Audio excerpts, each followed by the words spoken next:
Je donne maintenant la parole à son Excellence, Karamoko Jean-Marie Traoré, ministre des Affaires étrangères, de la coopération régionale et des Burkinabés à l'étranger du Burkina Faso.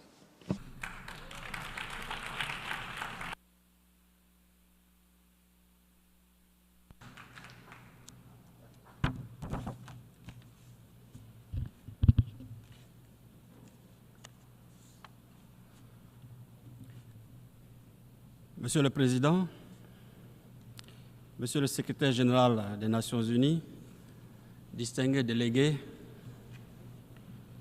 j'ai le grand privilège et l'immense honneur de vous transmettre, au nom de son Excellence le capitaine Ibrahim Traoré, président du Faso, chef de l'État, le salut fraternel et amical du vaillant peuple du Burkina Faso, qui, malgré toutes les adversités, notamment l'ignominie des agresseurs et ennemis de la paix, les manipulations et les ingérences de toute nature, a su développer une résilience pour poursuivre sa marche radieuse vers un développement économique, social, inclusif.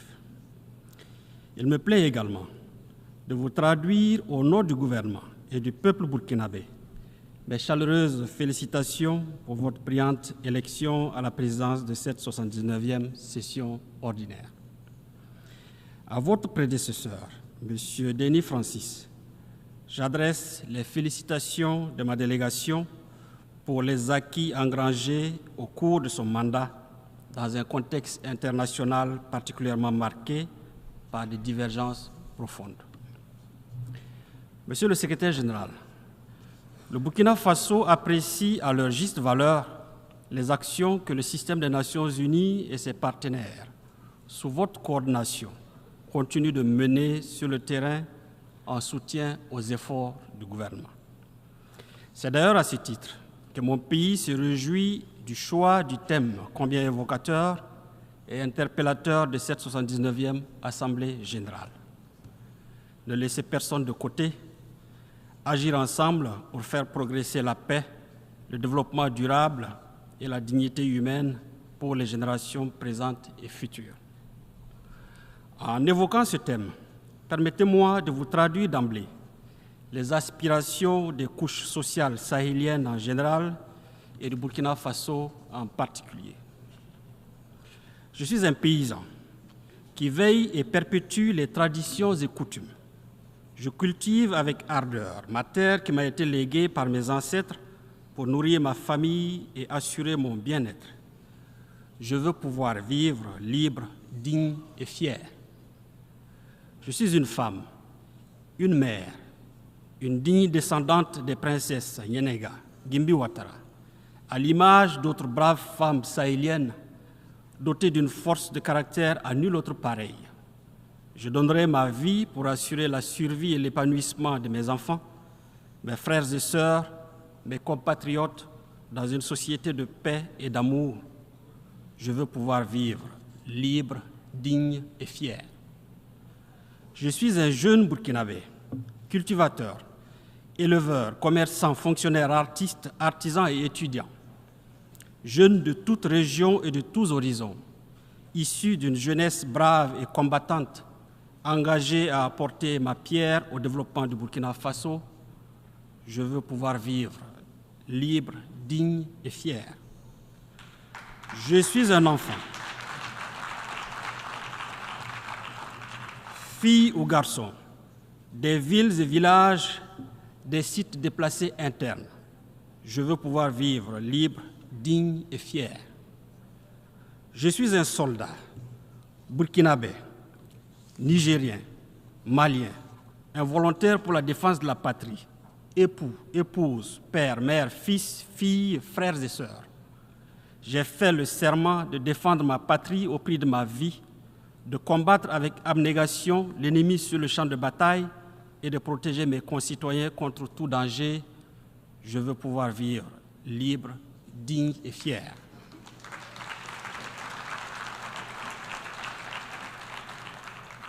Je suis un Burkinabé vivant à l'extérieur, travailleur courageux, acharné et honnête, originaire du pays des hommes intègres.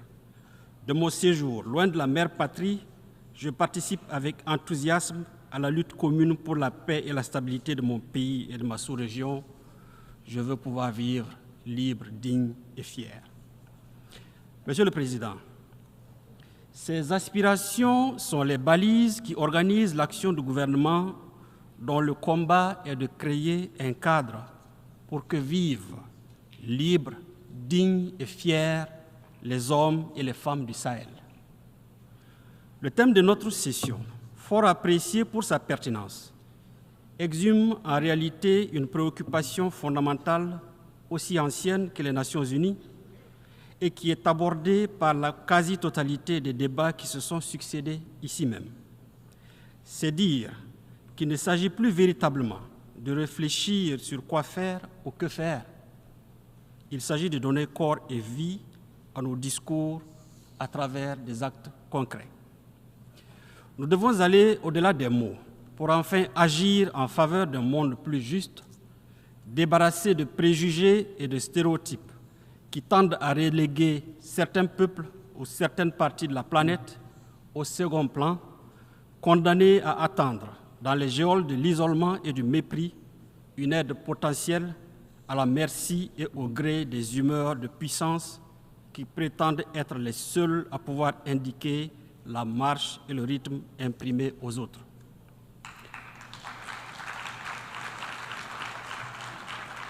Nous devons recentrer davantage nos efforts sur les objectifs fondamentaux de notre organisation, destinés prioritairement à la promotion du bien-être des populations et des peuples en leur assurant la paix et la sécurité.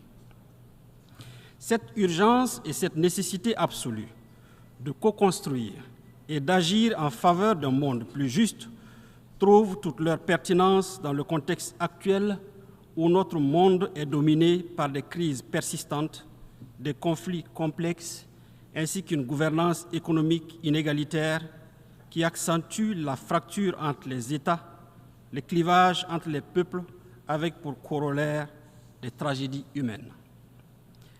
Cette configuration désastreuse est la résultante d'un multilatéralisme à la croisée des chemins, un multilatéralisme essoufflé, dont la réputation a maintes fois été écornée par les actions partisanes et prédatrices de certains États membres qui se sont érigés en maîtres du monde et qui ont fait de la soumission et de l'exploitation d'autres États la ligne directrice de leur politique extérieure.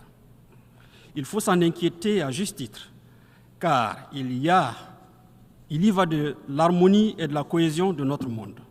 C'est pourquoi le Burkina Faso saisit cette tribune pour en appeler encore à la raison, à la sagesse de tous, notamment les puissances de notre planète, afin que soit privilégiée une gouvernance mondiale inclusive, débarrassée des visions hégémoniques.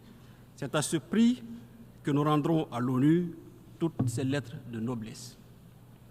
Monsieur le Président, restaurer l'intégrité du territoire en veillant à la sécurité des populations et de leurs biens, refonder la gouvernance politique, administrative, économique et financière afin qu'elle porte et incarne les aspirations à un mieux-être des Burkinabés, conduire des réformes et des actions de développement qui induiront une prospérité partagée et un progrès économique et social durable sont autant de chantiers entamés sous le leadership et la clairvoyance de son Excellence le capitaine Ibrahim Traoré, président du Faso, chef de l'État.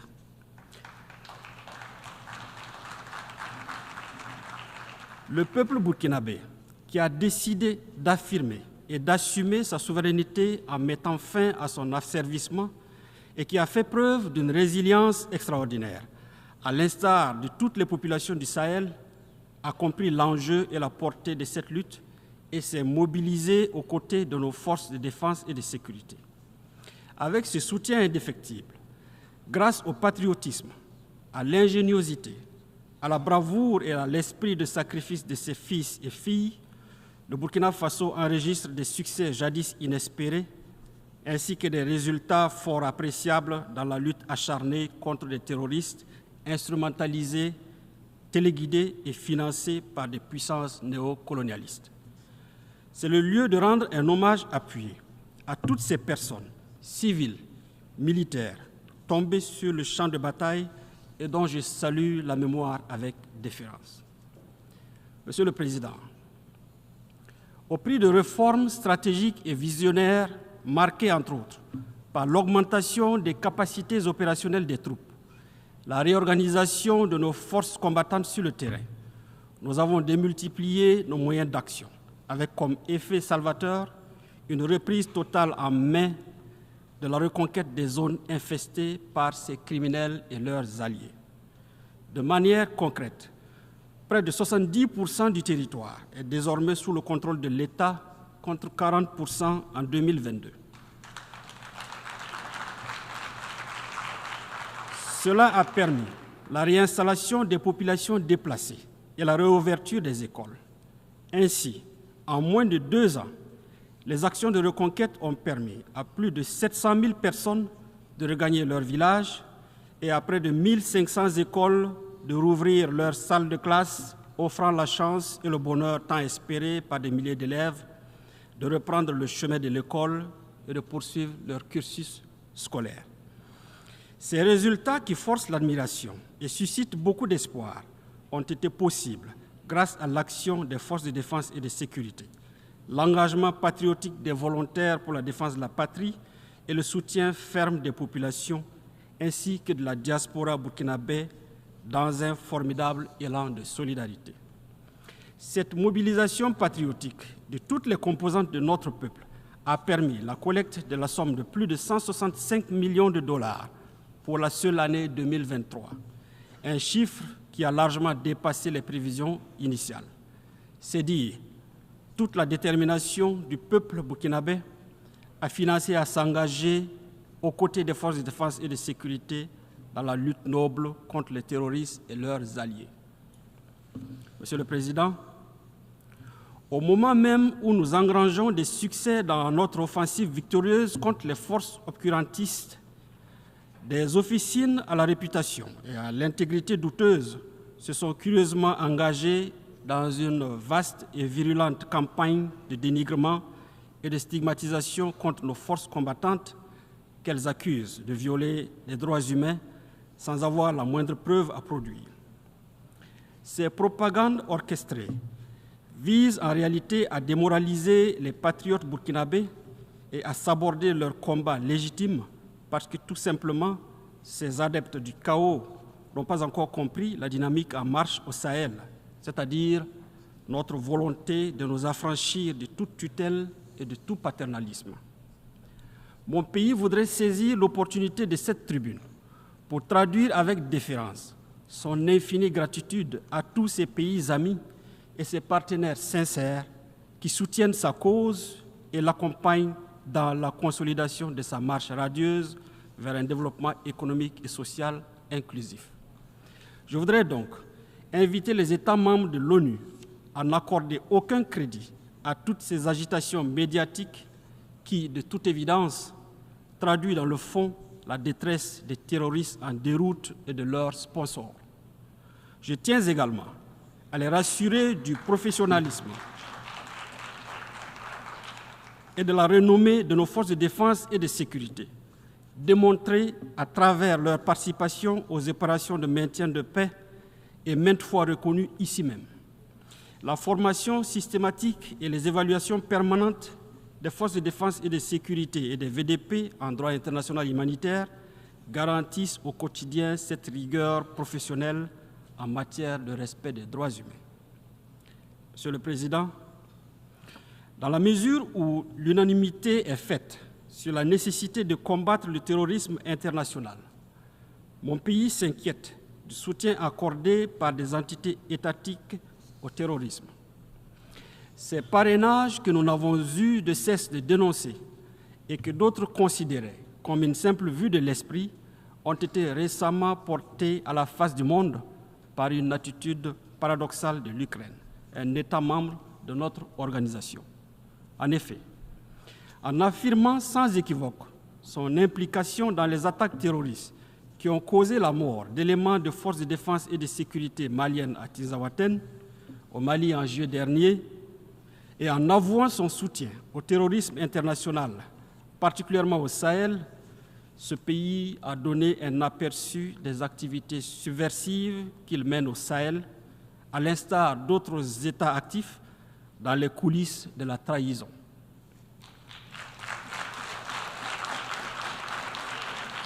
Nous réitérons notre condamnation ferme de ces actes d'agression et d'apologie du terrorisme qui violent la Charte des Nations Unies et les conventions internationales y relatives. Ces faits particulièrement graves sont révélateurs des velléités qui ont constamment jalonné l'histoire de notre continent, à savoir la balkanisation, les assassinats de leaders, l'ingérence dans la politique intérieure des États et la prédation comme but final. Les moyens pour y parvenir vont de la manipulation des élites nationales et des organisations régionales et sous-régionales à la perpétration de guerres par procuration, comme c'est le cas au Sahel, où l'Ukraine et d'autres pays financent et arment impunément des terroristes. Cette lecture, qui du reste trouve sa pertinence dans l'inquiétante prolifération des bases militaires dans notre sous-région, explique aussi la détention par les bandes criminelles d'armes sophistiquées et de dernière génération. Face à ce terrorisme de type nouveau, la stabilité et les fondements de nos États et de notre organisation sont compromises. Il urge donc d'engager des actions vigoureuses.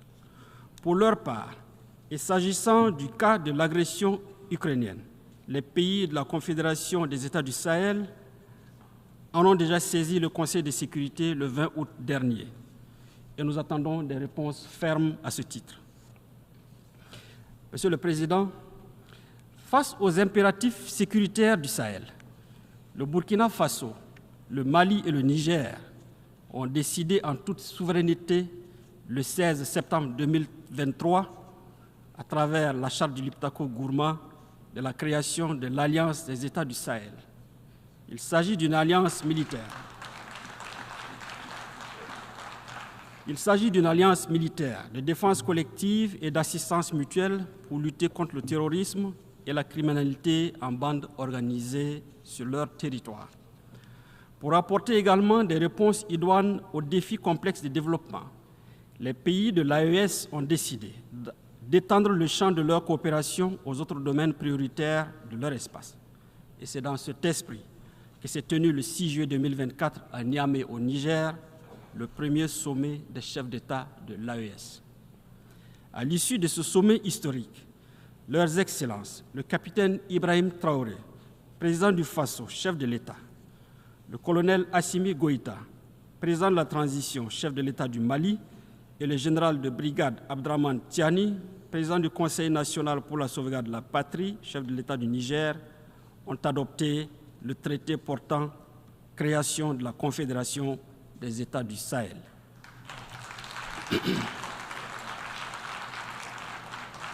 L'adhésion populaire et l'enthousiasme suscités par l'avènement de la Confédération AES trouvent en partie leur explication dans la défaillance et l'incapacité d'institutions et de mécanismes sous-régionaux à répondre aux préoccupations sécuritaires et légitimes de nos populations. Cette action salvatrice et salutaire vise prioritairement à protéger les populations du Sahel déjà éprouvées par la crise sécuritaire et humanitaire et contre lesquelles des mesures assassines délibérées ont été prises pour exacerber davantage leurs souffrances. Monsieur le Président, alors que cette présente session nous appelle à ne laisser personne de côté, l'actualité internationale reste encore, hélas, marquée par des tensions de plus en plus vives qui menacent sérieusement la paix et la sécurité sous le regard impuissant de l'ONU.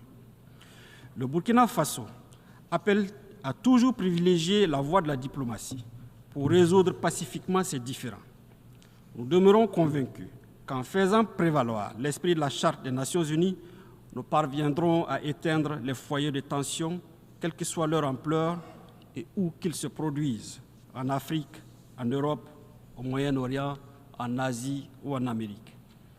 Dans cet esprit, dans l'esprit de la Charte des Nations Unies, le Burkina Faso réitère son soutien au processus politique en cours au Sahara occidental, mené sous les auspices du secrétaire général des Nations Unies en vue de parvenir à une solution politique mutuellement acceptable et négociée telle que recommandée par les résolutions pertinentes du Conseil des Nations Unies. Au Moyen-Orient, le Burkina Faso réaffirme sa solidarité aux populations palestiniennes qui vivent un drame sans précédent. La solution à deux États, Israël et Palestine, vivant en paix et en bon voisinage, demeure l'alternative objective que le Burkina Faso continue de soutenir. Notre acceptation de la Palestine comme État membre de l'Organisation des Nations Unies s'inscrit dans cette logique. Monsieur le Président, source de souffrance indicible pour les populations les plus vulnérables, les mesures coercitives unilatérales imposées aux États sont à proscrire si nous voulons donner un contenu réel et objectif à l'objet de la présente session. C'est pourquoi nous appelons à la levée immédiate des sanctions économiques, commerciales et financières imposées à certains États qui n'ont pour seul tort que la recherche de la liberté pour leur peuple. C'est le cas de Cuba. C'est aussi le cas de la République bolivarienne du Venezuela, du Nicaragua, de l'Iran et bien d'autres pays. Sur le chapitre des questions de développement, le Burkina tient à rappeler que, quelle que soit leur pertinence, les engagements en faveur du développement pris ici aux Nations Unies n'auront aucune chance de succès sans la bonne foi et l'implication de tous. S'agissant de la réforme de notre organisation, il est temps que le continent africain puisse participer de plein droit au Conseil de sécurité de l'ONU, conformément à la position africaine reflétée dans les consensus qui l'ont porté. Cela permettra de consacrer le caractère universel de l'ONU et de réparer enfin l'injustice persistante contre l'Afrique. Monsieur le Président, pour conclure, je voudrais préciser que le Burkina Faso a foi en l'ONU. Il souhaite toutefois que les interventions de l'organisation se fassent dans le respect de la souveraineté des États membres, de leurs choix stratégiques et de leurs intérêts fondamentaux. Au Sahel souffle désormais un vent de renouveau et d'espoir suscité par l'avènement de la Confédération AES. Le Burkina Faso demeure convaincu que cette nouvelle communauté sous-régionale d'intégration, qui n'est dirigée contre aucun pays et aucun peuple, peut contribuer, en collaboration avec des partenaires sincères, dans une démarche dépouillée de toute hypocrisie, à la lutte contre le terrorisme et l'insécurité au Sahel. Dieu bénisse le Burkina Faso, Dieu bénisse la Confédération AES, Dieu bénisse l'Afrique, la patrie ou la mort, nous vaincrons.